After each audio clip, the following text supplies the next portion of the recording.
안녕하세요. 보타임의 미국 소식입니다. 7월 10일 헤드라인 뉴스를 전해드리겠습니다. 보타임의 조 바이든이 화요일인 11일 펜실베니아를 방문한다고 공식적으로 발표를 하고 있습니다. 지난 주말에는 미시간을 방문을 했죠. 미시간을 방문할 이후에 느닷없이 미시간의 법무부 장관이 미시간에서 부정선거에 대하여 고발을 한 사람들을 조사하겠다고 엄포를 놓고 있습니다. 이번에 펜실베니아를 갔다 오면 또 펜실베니아에서 무슨 일이 일어날지 흥미진진합니다. 스윙 스테이트마다 감사가 시작된다고 하면 쫓아가서 무엇을 공작을 하는지 꼭 그곳을 들리고 있습니다. 펜실베니아 상원 의원이 지난 주말에 펜실베니아도 포렌식 감사를 해야 한다고 이야기를 했죠. 그러자 느닷없이 백악관에서 화요일날 펜실베니아를 방문할 예정이라고 합니다. 그 목적은 선거법 개정을 위해서라고 합니다. 모든 미국인에게 선거를 할 수 있게 한다는 것이죠. 어차피 모든 미국인은 다 선거를 하고 있습니다. 불법 미국인은 미국인으로 아직까지 간주가 안 된다 뿐이죠. 시민권을 따면 선거할 수 있습니다. 네, 백악관의 행정에 대하여 공식적인 입장을 발표하는 곳입니다. 그 브리핑에서 헌터 바이든 그림 판매액에 대하여 금액을 밝히지 않겠고 또한 바이어에 대해서도 그 익명으로 명단을 밝히지 않겠다고 발표하고 있습니다. 참 백악관 할 일 많습니다. 헌터 바이든이 지금 그림을 팔고 있는데 대부분의 바이어는 중국 사학가들로 알려지고 있습니다.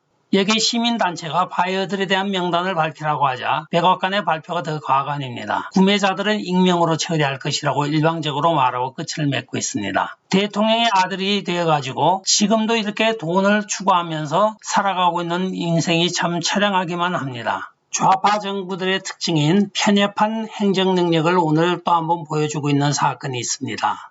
조 바이든 행정부가 소셜 시큐리티 국장을 오늘 전격적으로 해임을 시켰습니다. 사건의 발단은 조 바이든 행정부 측에서 금요일인 7월 9일 앤드류 사울 소셜 시큐리티 국장에게 사임을 권고하였습니다. 그러나 앤드류 사울 국장은 나중에 이야기합시다 하고 퇴근을 했습니다. 그러자 조 바이든 행정부에서 몇 시간 후에 전격적으로 해고 통지를 하였습니다. 미국에서 소셜 시큐리티 어드미니스트레이션이라고 하여 연금국장은 임기가 정해진 고위공직자입니다. 6천만 명의 미국 은퇴자들의 기금을 관리하는 것입니다. 한국으로 치면 연금관리공단과 같은 곳이죠. 보통 6년으로 텀이 정해져서 2019년도 도널드 트럼프 대통령이 임명을 하여 2025년까지 임기가 보장된 직책입니다. 특별히 부정부패나 사건에 휘말리지가 않으면 6년을 보통 채우고 은퇴하는 것이 그간의 전통으로 이어져 왔습니다. 그런데 이 행정부가 들어서서는 어떻게 된 것인지 전임 대통령이 임명한 사람이면 무조건 자르고 봅니다. 아직까지 후임도 정하지 않았다고 합니다.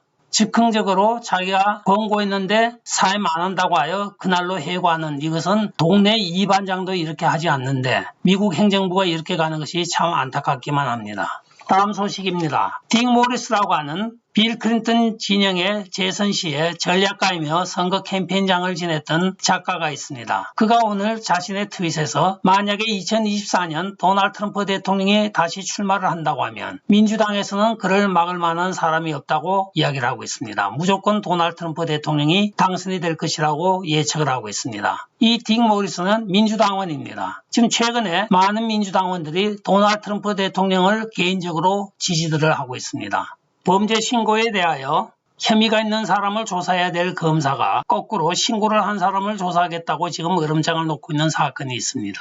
미시간주 검사장인 데나 네슬이 2020년 대선 허위 주장한 사건에 대하여 전 경찰병력을 동원하여 수사를 하겠다고 오늘 발표를 하였습니다. 저희가 그간에 많은 뉴스를 보내드릴 때마다 11월 4일 밤에 밴에 투표 용지를 가득 싣고 와서 아무도 없는 데서 내리는 장면을 게이트웨이 펀딧이나 여러 매체에서 보도를 해드렸습니다. 이것을 증거로 하여 미시간주의 상원들이 조사를 하였으나 상원들은 자기들이 밝혀낼 방법이 없으니 수사기관이 이것을 밝혀달라고 일을 한 것인데 이것을 거꾸로 지금 이용을 하고 있는 것입니다. 상원들이 밝혀내지 못하였으므로 혐의가 없다고 단정을 하고 신고를 한 사람을 지금 잡아넣겠다고 으름장을 놓고 있는 것입니다. 참 대단한 검사입니다.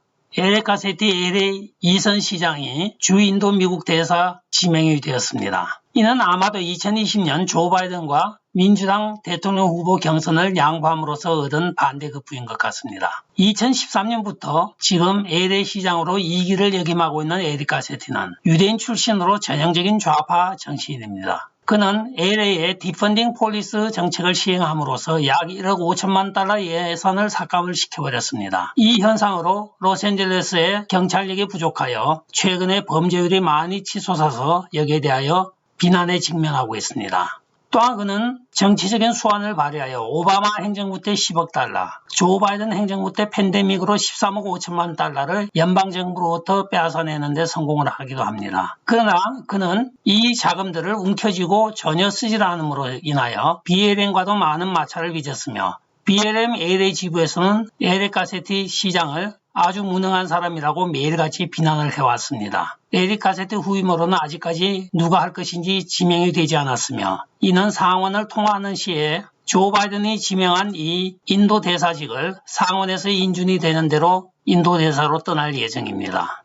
다음 소식입니다. 중공사회라는 별명을 얻고 있는 에릭 스왈웨일이 이번에 카타르 여행을 하고 있는 장면이 이렇게 포착이 되었습니다. 함께 갔던 동료 의원인 루빈 갈리고가 인스타그램에 이 여행 사진을 올렸습니다. 지금 왼편에 잘라진 쪽에는 루빈 갈리고 의원의 약혼녀의 사진이 같이 있었습니다. 이들은 미국과 카타르 간의 경제단체로부터 후원을 받아 5명의 의원이 지금 여행한 것으로 알려져 있습니다. 일주일간의 여행에 약 8만 4천 불이 소요되는 것으로 알려져 있으며 이들은 지금 자신이 하고 있는 일이 첫째는 CDC 규정인 마스크를 전혀 하지 않고 있으며 두 번째는 국회법에 의하여 국회의원은 품위를 유지하게 되어 있습니다. 우통을 이렇게 훌딱 벗고 팬티만 입고 낙타를 탄다고 하는 것은 있을 수가 없는 일입니다. 드레스 코드가 맞지 않고. 또한 세 번째는 업체 후원으로 여행할 시에는 배우자나 가족을 대동을 할 수 없게 되어 있습니다. 거기서 우통 벗고 즐거운 시간 많이 보내시길 바라겠습니다. 다음 소식입니다. 플로리다주 콘도 붕괴 현장에서 파라과이 대통령 처가 식구들의 시체가 발견되고 있다고 전해지고 있습니다. 많이 안타까운 소식입니다. 그러나 어떤 연유인지 모르지만 최근에 IT에 대통령이 암살을 당하고 또 거기에 2명의 미국인이 연루가 되었습니다. 남미와 페루의 해안 그 루트에서 여러 가지 이상한 일들이 벌어지고 있는 것은 우연의 일치일까요? 끝까지 시청해 주셔서 감사합니다. 좋아요, 구독, 알림 그리고 공유 부탁드리고 댓글 많이 부탁드리겠습니다. 안녕히 계십시오. 바이.